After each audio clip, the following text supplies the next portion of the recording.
Hello बच्चों, रसायन की पाठशाला में आज हम दिए गए मिश्रण की नॉर्मलता की जानकारी करेंगे। बेटा, इससे पहले हमने क्या पढ़ा, थोड़ा सा हम लिख लें। किसी भी पदार्थ की नॉर्मलता जो होती थी वो होती थी W into 1000 upon E into V।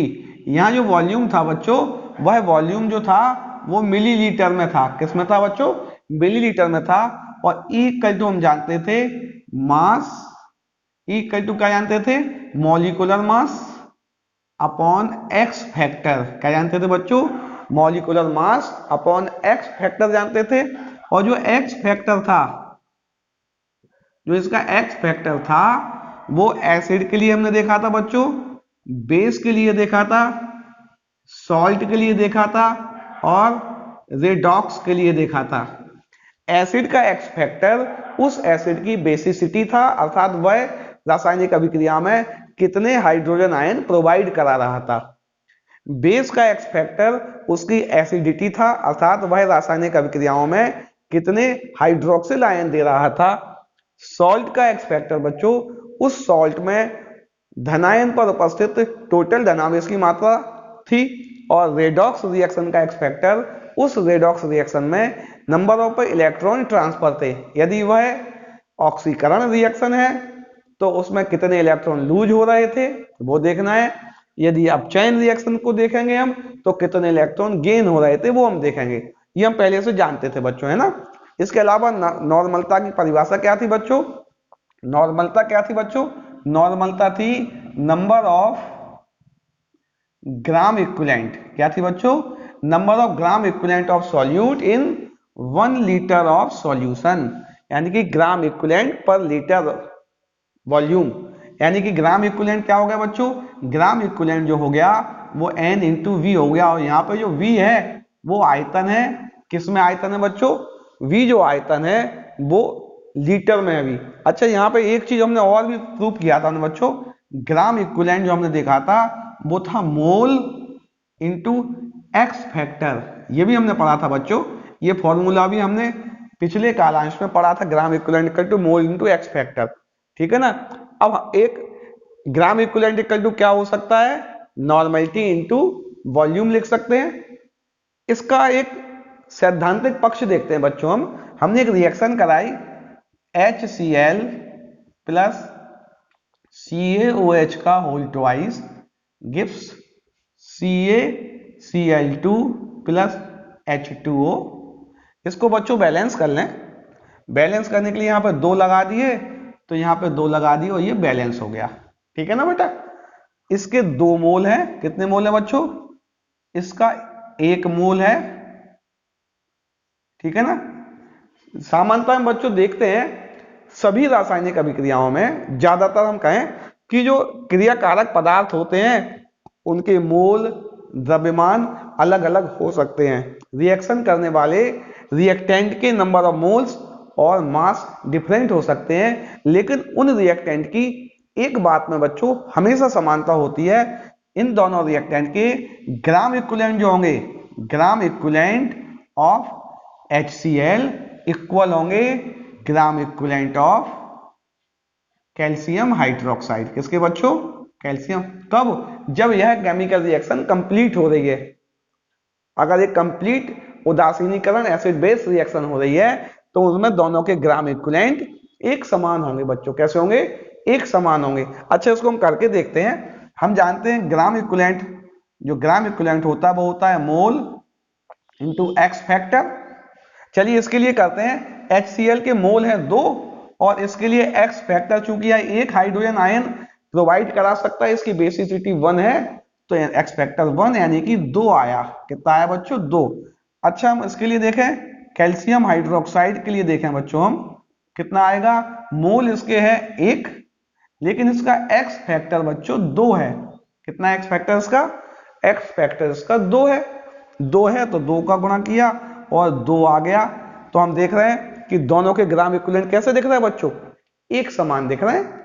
अर्थात किसी भी पूर्ण उदासीनीकरण की रासायनिक अभिक्रिया में क्रियाकारक पदार्थों के ग्राम इक्विवेलेंट कैसे होंगे? एक समान होंगे। इस तथ्य को हमें याद रखना बेटा, इसकी हमें उपयोगिता होनी है। मैं इसको इरेज कर दूं, फिर अगला टॉपिक बता रहा हूं। चलिए दो अलग अलग विलयन लेते हैं बेटा, दो अलग अलग विलयन लेते हैं। हमने माना एक विलयन, एक पात्र में हमने एक विलयन लिया, इस विलयन का जो आयतन है वो V1 है और इसकी नॉर्मलिटी N1 है। दूसरे पात्र में एक विलयन और लिया बच्चों हमने, इस विलयन का आयतन V2 है और नॉर्मलिटी N2 है। ठीक है ना बच्चों, इसका ये माना और इसका ये मान लिया। अब हमने क्या किया, इसके ग्राम इक्विवेलेंट निकाले, ग्राम इक्विवेलेंट इसके निकाले तो हो जाएगा N1V1, इसके ग्राम इक्विवेलेंट निकाले हो जाएगा N2V2, दोनों के ग्राम इक्विवेलेंट निकाल लिए हमने। इन दोनों को हमने मिला दिया बच्चों, इन दोनों को क्या किया हमने, मिला दिया, एक साथ रख दिया, और दोनों एसिड एसिड होंगे या दोनों बेस बेस होंगे। अभी ये मान चला ये इनके बीच कोई रासायनिक अभिक्रिया नहीं हो रही है बेटा, है ना, ये मान के चल रहा है अभी हम। अब हमारा जो वॉल्यूम हो गया वो V1 प्लस V2 हो गया टोटल वॉल्यूम। ठीक है ना बेटा। अब इस सॉल्यूशन की अगर हम नॉर्मलिटी निकालें बच्चों, इसकी निकालेंगे तो क्या आ जाएगी, इसके जो टोटल ग्राम इक्विवेलेंट क्या हो जाएगा बच्चों, total gram equivalent upon total volume, कुल ग्राम तुल्यांक और बटे कुल आयतन। तो कुल ग्राम तुल्यांक बच्चों कितना हो गया, कुल ग्राम तुल्यांक हो गया N1V1 प्लस N2V2 अपॉन कुल आयतन कितना हो गया बच्चों, V1 प्लस V2।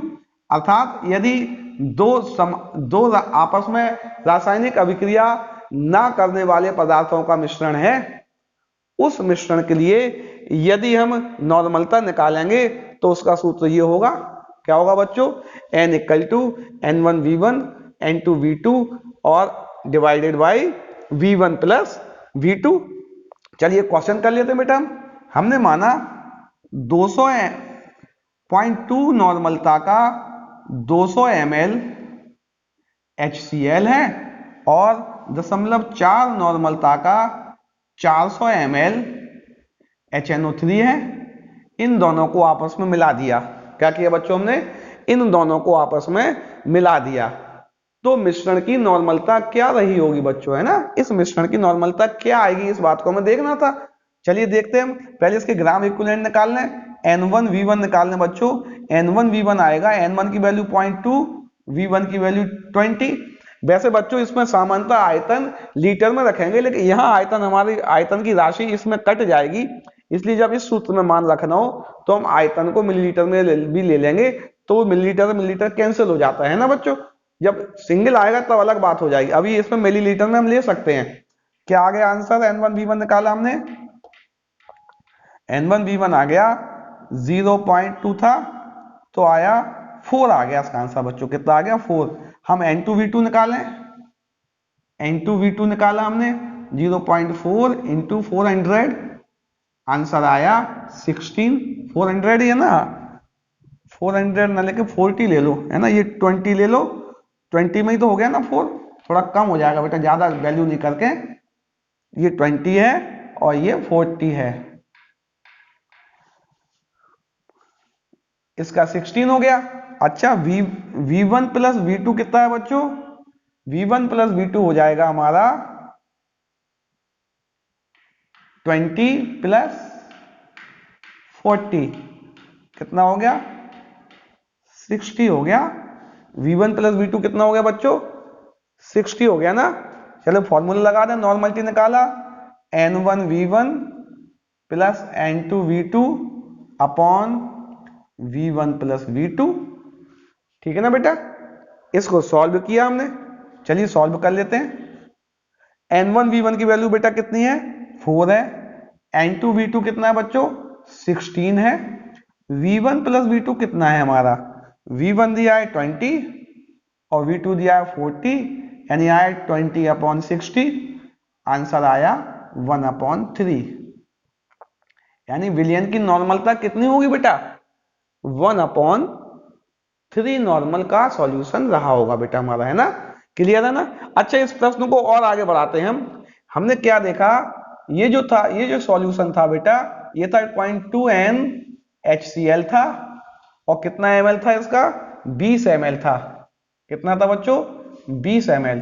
ये वाला सॉल्यूशन था, ये था 0.4 NHNO3, 16 ml। 16 कितना था बच्चों, 16 की जगह 40 ml था ना, 40 ml। हमने क्या किया, इन दोनों को मिलाया और इसमें जल और मिला दिया। इसमें क्या मिला दिया बेटा, H2O और मिला दिया। अब इसका वॉल्यूम 100 ml कर लिया हमने।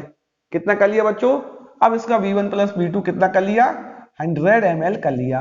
देखना दोबारा क्वेश्चन क्या बना, क्या है, अ मिक्सचर ऑफ, यानी एक मिश्रण है, वो क्या है बच्चों, 0.2 नॉर्मलता का 20 ml HCl और 0.4 नॉर्मलता का 40 ml HNO3 है। इसको हमने क्या किया, जल से क्या कर दिया बच्चों, जल से तनु कर दिया, और कुल आयतन कितना कर दिया, 100 ml तक कर दिया। 100 ml तक इसको तनु कर दिया। इसका आयतन अब 100 ml हो गया। ये मान चला कितना हो गया बच्चों इसका आयतन, अब इसका आयतन 100 ml हो गया जल मिलाने पर। तो नॉर्मलता कितनी आएगी बच्चों, N1V1 4, N2V2 16। अब आयतन बच्चों हमारा 100 हो जाएगा, विलयन का कुल आयतन 100 हो जाएगा। तो बच्चों आंसर निकलेगा 20/100, यानी कि 0.2 N। यानी कि यदि हमें दो ऐसे मिश्रणों की नॉर्मलता निकालनी है जो आपस में रासायनिक अभिक्रिया नहीं करते हैं, क्या करूं बच्चों, जो आपस में रासायनिक अभिक्रिया नहीं करते हैं, तो उसका सूत्र ये वाला हो गया, क्या, N1V1 plus N2V2 divided by V1 plus V2। इसको नोट कर लो बच्चों। चलिए बच्चों, ये हमने फॉर्मूला लिख दिया है। अब हम क्या करते हैं, अम्ल और क्षार का जो विलयन है, अभी हमने दो समान प्रकृति के ऐसे विलयन लिए थे जिनमें रासायनिक अभिक्रिया नहीं हो रही है बच्चों। हम ऐसे विलयनों को मिलाते हैं जिनमें रासायनिक अभिक्रिया होगी। हमने माना एक पात्र में अम्ल है, दूसरे पात्र में क्षार है, इनकी क्रमशः नॉर्मलता और आयतन क्रमशः दिए हुए हैं। क्या क्या दिया होगा बच्चों, इसकी नॉर्मलता Na, वॉल्यूम Nb, इसकी नॉर्मलता Nb, Na है और NbV दी हुई है। इन दोनों मिश्रणों को आपस में मिला दिया बच्चों, अम्ल और क्षार। ये अम्ल है, ये क्या है बच्चों, अम्ल है, और ये क्षार है, और ये इसका मिश्रण है। ये क्या है बच्चों, इसका, ये इसका मिश्रण है, अम्ल और क्षार का मिश्रण है। इन दोनों को आपस में हमने मिला दिया। अब हमें ये फाइंड करना, इस मिश्रण की नॉर्मलता क्या रही होगी, है ना बच्चों। क्वेश्चन समझ में आ रहा ना आपको। इसकी तीन संभावना है बच्चों। क्या संभावना है, यदि अम्ल और क्षार, अम्ल और क्षार क्या करें बच्चों, अम्ल क्षार से पूर्णतः उदासीन हो जाए। उदासीन कैसा हो जाए बच्चों, पूर्णतः।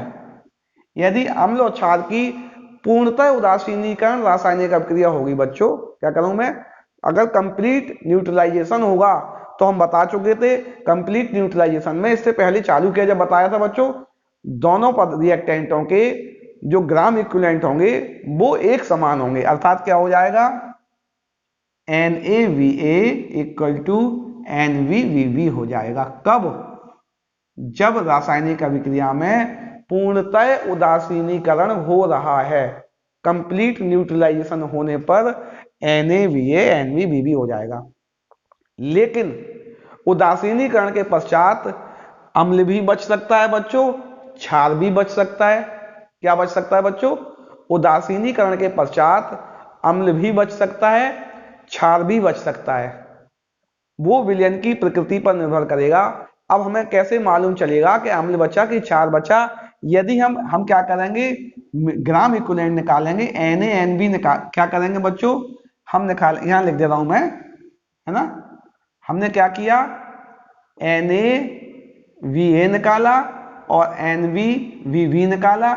यदि हमारा NaVa ग्रेटर देन NvVb है, तो निश्चित बात है अम्ल के जो ग्राम तुल्यांक है वो क्षारक से ज्यादा है, तो हमारा विलयन अम्लीय होगा। कैसा होगा बच्चों, अम्लीय विलयन होगा। यदि हमारा NaVa लेस देन है NvVb से, तो हमारा विलयन क्षारीय होगा। कैसा होगा बच्चों?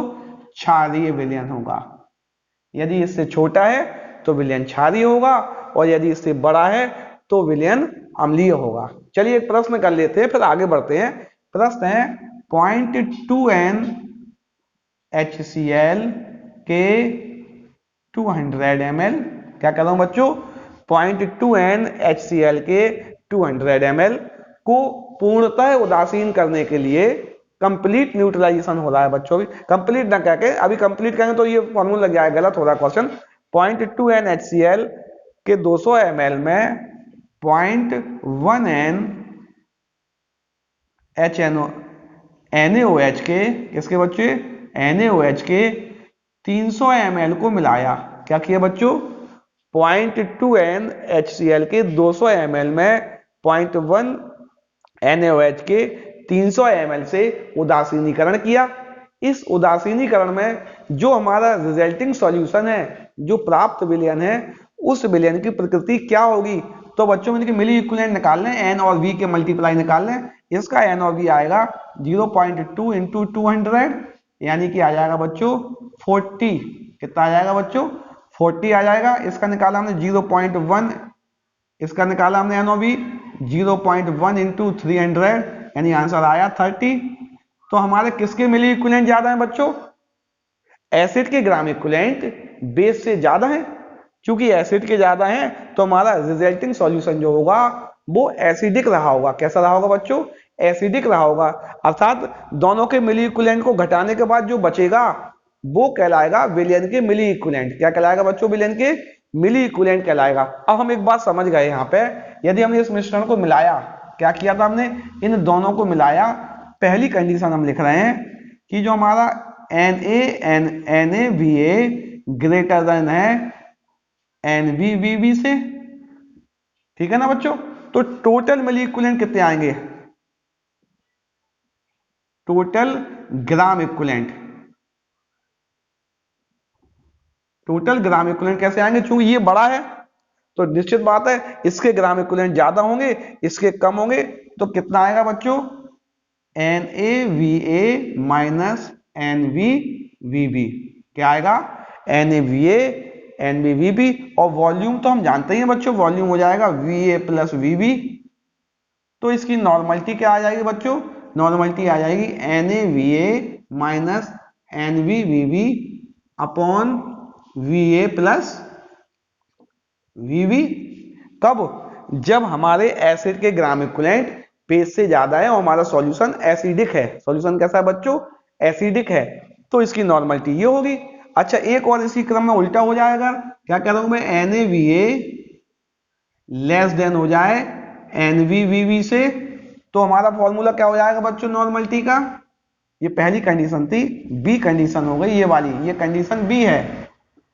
तो फॉर्मूला क्या हो जाएगा बच्चों? NVVB minus NaVA upon VA लिखना ना बच्चों, अपॉन VA प्लस VB। ये इसका फॉर्मूला कब हो जाएगा? जब हमारी कंडीशन ये होगी। ये वाला फॉर्मूला कब हो जाएगा बच्चों? जब हमारी कंडीशन ये होगी। तो दोनों के फॉर्मूले हो गए। उपरोक्त सभी फॉर्मूले के बेटा एक एक प्रश्न और भी कर लेते हैं हम, तो आपकी प्रैक्टिस हो जाएगी, है ना? इसको नोट कर लीजिए और एक एक प्रश्न करते हैं बेटा अभी हम। चलिए क्वेश्चन करते हैं बेटा, हम एक क्वेश्चन और भी करते हैं। क्वेश्चन पहला कर लेते हैं हम। हमने क्या किया बेटा? 0.2 NaHCl के 500 ml, कितने बच्चों? 0.2 NaHCl के 500 ml प्लस 0.1 NHNO3 के 200 ml मिक्सचर है। इस मिक्सचर की नॉर्मलिटी बताइए। क्या बताना बच्चों? इसकी नॉर्मलिटी क्या होगी? तो नॉर्मलिटी हम जानते हैं जब मिक्सचर होता है बेटा, मिक्सचर की नॉर्मलिटी ये वाली लिखी हुई है जब केमिकल रिएक्शन नहीं हो रही है। क्या लिखी हुई है बच्चों? नॉर्मलिटी लिखी हुई है N1V1 plus N2V2 upon V1 plus V2।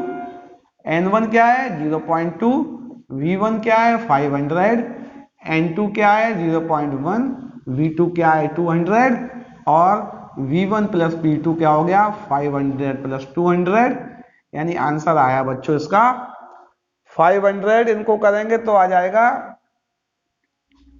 500 into 2 किया तो आ जाएगा 5 2 जा 10, यानी कि 100 आ जाएगा बेटा, हमें लगता है ना। और इसको किया तो ये आ जाएगा, एक पॉइंट वहां चला गया 20 आ जाएगा। कितना आ जाएगा बच्चों, ये 20 आ जाएगा, वो 100 आ जाएगा और डिवाइडेड बाई 700 हो जाएगा, यानी हो गया 120 डिवाइडेड बाई 700, ये इससे कट गया 12/70 आ गया। ये इसकी नॉर्मलता हो गई। क्या हो गई बच्चों इसकी, ये नॉर्मलता हो गई। ठीक है ना। एक प्रश्न और करते हैं जो हमने पहले भी कर रखा था बच्चों, एक प्रश्न और लिख रहे हैं हमने लिखा 0.2n NaOH विलयन को उदासीन करने में, क्या करूं मैं, इतने विलयन को उदासीन करने में 0.5 NaHCl के कितने ml लगेंगे, कितने ml लगेंगे। क्वेश्चन समझ में आ रहा है। इस विलयन को पूर्णतः उदासीन करने के लिए, ये क्षारीय विलयन है, इसको पूर्णतः उदासीन करने के लिए इस अम्लीय विलयन के कितना आयतन लगेगा, तो हम जानते हैं। चलिए प्रश्नों को करते हैं बच्चों, इसमें करेक्शन कर लें। 0.2 नॉर्मलता वाले NaOH विलयन के कुछ वॉल्यूम लिख दें बेटा, 200 ml है। कितना है बच्चों, इसके 200 ml को न्यूट्रलाइज करने के लिए 0.5 नॉर्मलता वाले HCl का कितना आयतन लगेगा, ये बात करनी है हमें बच्चों। जब पूर्ण उदासीनीकरण रिएक्शन होती है N1V1 इक्वल टू N2V2 होता है। N1 की वैल्यू कितनी है 0.2 है, V1 की वैल्यू कितनी है बच्चों 200 ml है, N2 0.5, V2 में फाइंड करना है, V2 को हमें फाइंड करना है। सॉल्व किया बच्चों, V2 इक्वल टू हो गया 0.2 इंटू 200 डिवाइडेड बाई 0.5, पॉइंट से पॉइंट हट गया, ये 40 टाइम हुआ, यानी 80 ml आ गया।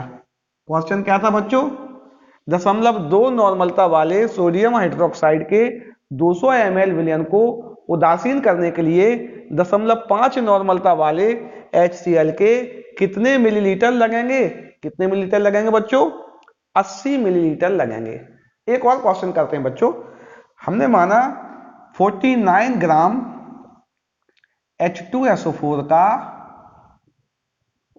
500 ml सॉल्यूशन है। कितना है बच्चों, 49 ग्राम ऑफ H2SO4 का 500 सॉल्यूशन है, 500 ml, और 80 ग्राम, कितना बच्चों 80 ग्राम NaOH का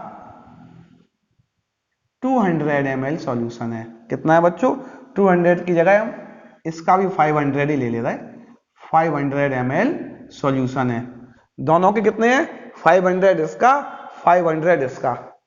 इन सॉल्यूशनों को आपस में हमने बच्चों क्या किया, एक साथ मिला दिया। किस किस को, इस सॉल्यूशन को और इस सॉल्यूशन को हमने एक साथ मिला दिया।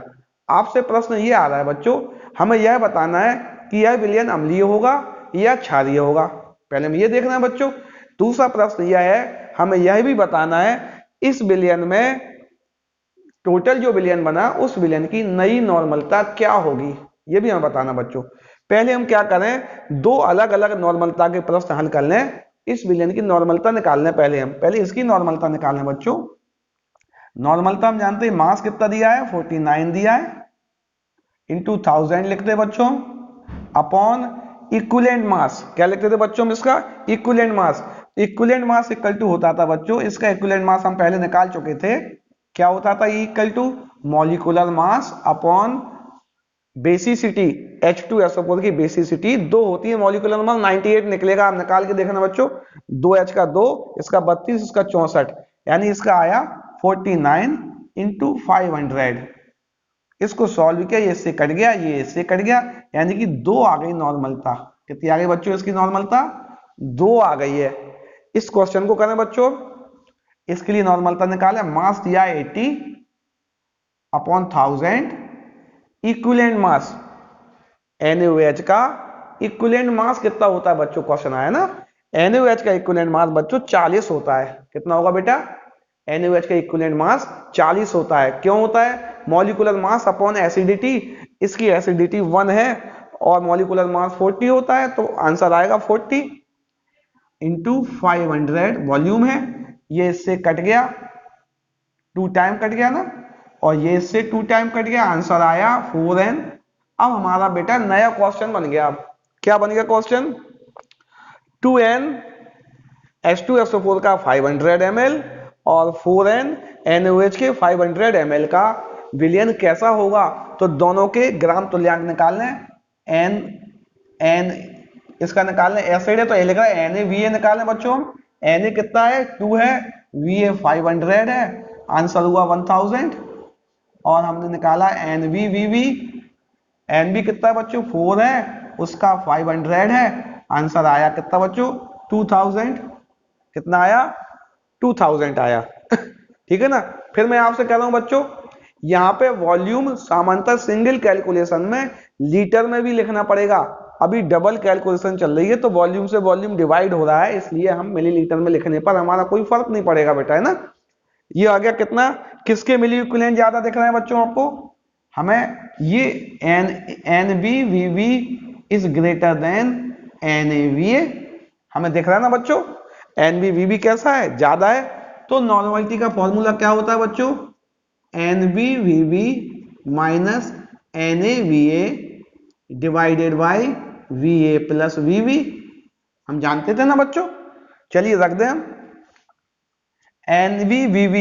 NbVb कितना है? 2000 है, minus 1000 divided by Va plus Vb। Va 500 ml है, Vb भी 500 ml है, यानी 500 हो गया, 500 प्लस 500 यानी आया 1000 अपॉन 1000, यानी कि नॉर्मलिटी आ गई 1। यानी जो मिक्सचर होगा वह मिक्सचर कैसा होगा बच्चों? पहली बात तो वो जो मिक्सचर होगा वो मिक्सचर बेसिक रहा होगा। कैसा रहा होगा बच्चों? क्षारीय मिक्सचर रहा होगा। उस क्षारीय मिक्सचर की नॉर्मलता कितनी आएगी? 1n आएगी। कितनी आएगी बच्चों? 1n। एक प्रश्न और कर लेते हैं बच्चों, समय काफी हो गया है, वो भी थोड़ा टिपिकल प्रश्न लेके आते हैं बच्चों। हम एक प्रश्न और कर रहे हैं, पहले मैं लिख दूं बोर्ड पे, आपका समय बचेगा। उसके बाद अभी जब तक इसको नोट कर लीजिए आप। चलिए बच्चों, एक प्रश्न और लिख दिया है हमने। प्रश्न है 0.95 ग्राम अम्ल को 300 ml विलयन में बनाया गया है। एक 300 ml विलयन में 0.95 ग्राम अम्ल है। इस अम्ल में से 10 ml विलयन निकाला बच्चों। कितना निकाला हमने? इसमें से 10 ml विलयन निकाला और इस विलयन को 0.05 नॉर्मलता वाले KOH विलयन से उदासीन किया।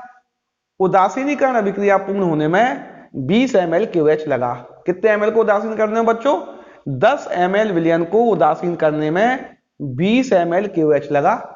तो हम निश्चित बात है इस अम्लीय विलयन की नॉर्मलता निकाल ही लेंगे हम।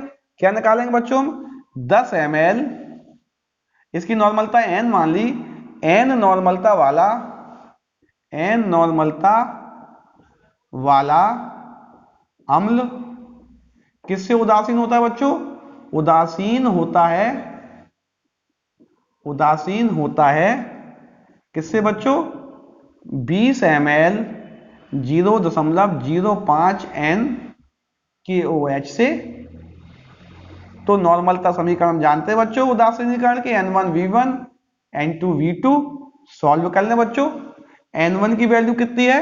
10 है, सॉरी N1 की वैल्यू मालूम नहीं है, V1 हमें दिया हुआ है 10, N2 की वैल्यू 0.05 और V2 की वैल्यू हमारी दी हुई है 20, यानी N1 इक्वल टू हो गया बच्चों 0.05 इंटू 20 अपॉन 10। इसको और हटाया बच्चों तो यहाँ पे 100 आ गया, ये इससे 2 टाइम कट गया और इससे 5 टाइम कट गया यानी आया 1/10। क्वेश्चन था, पहला क्वेश्चन हो गया कि जो अम्लीय विलयन था उस अम्ल था, उस अम्ल की नॉर्मलता क्या रही होगी बच्चों? नॉर्मलता 1/10 रही होगी। क्या रही होगी बच्चों उसकी नॉर्मलता? उसकी नॉर्मलता 1/10 रही होगी। ठीक है ना बच्चों? अब हमें क्या करना है? हमें इसके लिए इसकी निकालना है क्षारीयता। क्या निकालना बच्चों? क्षारीयता। अम्ल का एक्स फैक्टर क्षारीयता होती है। बच्चों इसकी क्षारीयता निकालने के आपके पास बहुत से तरीके हैं। हम ग्राम इक्विवेलेंट निकालने, मोल निकालने, उससे भी कर सकते हैं। हम नॉर्मलता के फॉर्मूले में डायरेक्ट भी रख देंगे, तब भी हो जाएगा काम हमारा। अभी हम डायरेक्ट रख देते हैं, डायरेक्ट में ज्यादा आसान हो जाएगा। नॉर्मलता हम जानते थे mass into 1000 upon molecular mass into X factor. चूंकि इक्विवेलेंट मास आता था यहाँ पे बच्चों, इक्विवेलेंट मास इक्वल टू होता molecular mass into X factor. ये एक्स फैक्टर हमें निकालना है। और वॉल्यूम इन मिलीलीटर। चलिए हम इसको रख देते हैं। इसको हम रखें बच्चों, क्या है? नॉर्मलता 1/10 है, मास दिया है 0.95 और ये 1000 दिया है बच्चों। मॉलिक्यूलर मास उसमें दे रखा है कितना? 63। कितना दे रखा है बच्चों? 63 दे रखा है। और वॉल्यूम दे रखा है 300 ml into X factor. Into क्या आ गया बच्चों? X factor. यदि हम एक्स फैक्टर की वैल्यू निकालेंगे तो ये हमारा ऊपर पहुंच जाएगा। क्या बच्चों?